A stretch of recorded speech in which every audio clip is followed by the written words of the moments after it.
not supposed to be talking about. Good morning, my name is Jeff Vargon. This is Snow Day in the Bronx. Our topic today was supposed to be the snow, but being that it is not a very interesting topic, we decided to change that and bring something more relevant in today's society. And our topic today for that is on Steve Big M Mirante, the famed Porno Prince. This is Roadkill Review number 1, in which we had a story where Steve had filched some funds and framed Fred.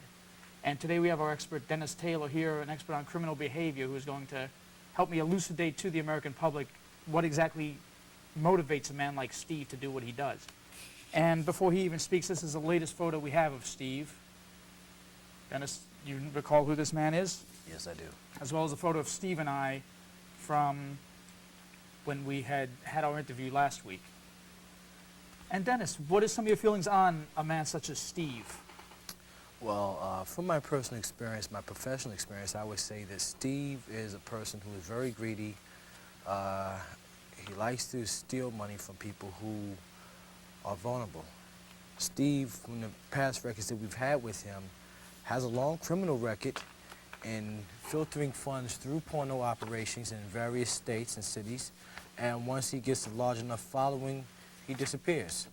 In this session, we had a situation where he had a young man working with him by the name of Fred, and he made it seem like Fred was the culprit in stealing the funds. And that's where we are at the present. If I might interject, Fred actually was a victim of that. Fred was actually, when he was involved in the telethon, basically just a helper. He basically was like more of a pop icon. I mean, everybody needs their sponsors, everybody needs their recognizable figures. I mean, nobody who worked on the telethon besides Fred was a known person. Out of curiosity, what is your relationship with Steve here? How did you come about doing this interview? This was basically done through the facilities of Attica State Prison. Now, Steve, being the popular fellow that he's become with 17 porno palaces throughout the United States, had come to the attention of the media with his latest coup in Afghanistan. Now, since the Russians have left Afghanistan, as you know, not that they're much more democratic still, they're basically freer than they were before, so pornography has found its way into the Afghanistani public. And Steve has been the supplier of that pornography. Okay. Major supplier. Excuse me, there are others, but Steve is the major supplier. So he keeps it wet over there. And being the popularity of his products, oh, well, actually, we're going to take a break, and we'll be right back in a moment.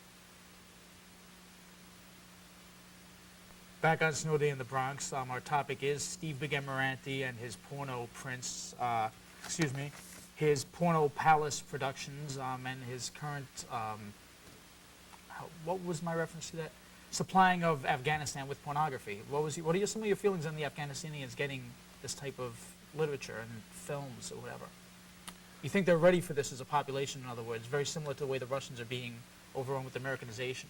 Well, from religiously, the Afghanistan people are Muslims, so I'm not sure how that would fit into their religious beliefs. Well, I think that's all the time we have for today. Okay. We'd better go. Thank you for your assistance here. Thank you for having me. Good afternoon.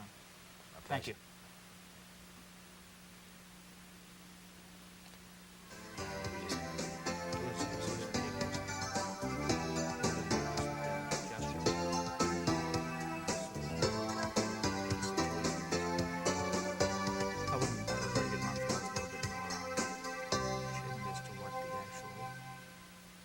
Like I said, I'd have to write this out if we were